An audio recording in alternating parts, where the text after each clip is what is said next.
Morning, guys. How are you? Good. Why is the legislature getting into the business of the university? Well, we wouldn't be passing a law. We've sent a letter to the Board of Curators, who is the governing body of the University of Missouri system, about dismissing Melissa Click. I think if anybody watched that video, the idea that a professor in the public square, literally a public square, a professor of communications with privileges at the journalism school, world-renowned journalism school at that, was calling for muscle to remove a journalist from recording the events is antithetical to the First Amendment. And it has been embarrassing, I think, for the university, not just here locally, but worldwide. I mean, McGraw, I've gotten around the state a little bit, as we've talked about before, and people are upset about this. It is kind of struck a chord with a lot of people because they want their university, they want Missouri to be a great university. They want the system to be a good university.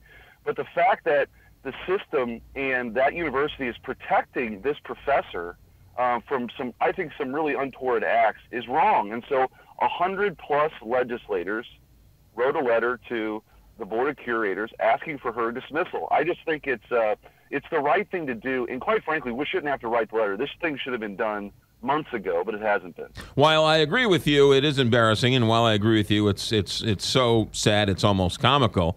I do find it somewhat interesting that the legislature, which doesn't really like the media in and of itself and uses us as a punchline and a campaign slogan and everything else, is now standing up for the local media as we try and gather news on a daily basis. Well, as McGraw, I can speak for myself as a lover of the Constitution. Okay. The First Amendment is very important. As a conservative, I think the First Amendment is very important. I do not have to agree with everybody. They can have a different opinion, and people ought to have, the right to express that opinion in the marketplace of ideas and express them. That is what's guaranteed in our Constitution. And so, when you have a member of the press trying to document literally something that's happening, I'm not exaggerating, on a town square, which is where you get the most freedom. It's not commercial speech. It is political speech that's happening. To be recorded by the member of the press is protected under our Constitution. And she should know that. And the university should know that. And the faculty, Senate, or the faculty organizations and the deans who are protecting her, they know that. They know it's wrong. And, she's probably on the fast track to tenure now, which would add insult to injury to further protect her from, I think, some just repercussions here. So to me, it's more about these are constitutionally protected freedoms. You have a taxpayer-funded system that gets $500 million a year from taxpayers. We ought to be able to expect more.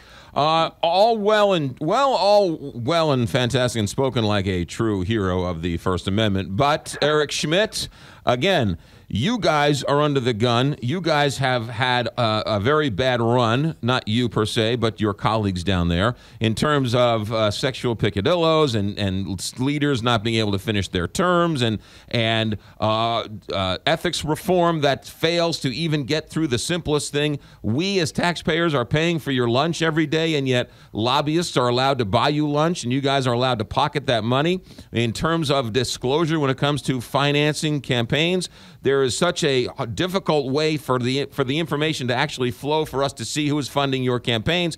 Don't you think you guys should fix your own house before you start looking at the university's house? Well, I think we can walk and chew gum at the same time. I think there's a lot of things that we should move forward as it relates to ethics reform. I'll continue to work on the municipal reform measures by making sure cities quit using people as ATMs. We're going after this Pagedale example now. There's plenty of things for us to do, McGraw. There's no question about it. But I also think, as elected representatives of the people who, control the budget every year and appropriate, tens of billions of dollars of the people's money, we ought to expect a certain level of accountability from a system that gets $500 million a year from taxpayers. And so that's in addition to some of the things that you mentioned, that's also part of our job description. Eric Schmidt, you are running for state treasurer. State treasurer. Yes. All right, good. And in terms of full disclosure, you are on the board of Nurses for Newborns, and so I publicly take it easier on you because you are a supporter of Nurses for Newborns. Eric Schmidt, thanks for checking in. Thanks, guys. You got it.